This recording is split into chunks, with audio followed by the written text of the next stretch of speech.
Banyak yang mengatakan bahwa kejadian yang terjadi di Kendari merupakan takdir yang gak bisa dimundurkan dan gak bisa dimajukan. Semuanya itu udah terstruktur dan sudah teratur dari yang di atas.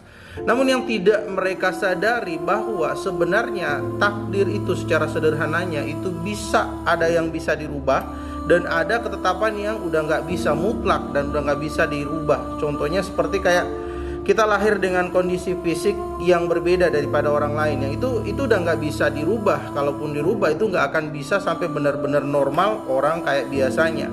Namun kalau misalkan bicara terkait kejadian yang terjadi di Kendari ini, itu karena murni kelalaian dari ibunya sendiri. Ya ibaratnya kalau misalkan kita analogikan seperti ada seorang ibu-ibu ya naik di atas puncak Ka'bah masjid, kemudian setelah itu dia teriak ke temannya, "Mbak, Mas yang di bawah, saya mau lompat nih. Kalau semisal nanti takdir saya itu nggak akan mati, jelas saya tetap tidak akan mati meskipun saya loncat dari atas ketinggian kayak gini nih." Ya udah, setelah itu dia langsung terjun aja bebas ke bawah, dan ya kalaupun dia nggak mati, otomatis itu ya sebagian dari anggota tubuhnya pasti akan yang ada mengalami cedera, pasti ada yang patah tulang dan lain-lain. Dan ini menandakan bahwa sebenarnya di dalam hidup itu kita bisa memberikan pilihan antara membiarkan atau mengambil tindakan untuk menghindari.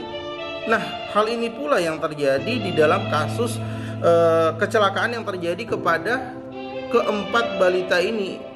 Udah tahu mereka balita, usianya rata-rata 4 tahun yang paling tua, ada yang 2 tahun, kemudian ada yang 1 tahun.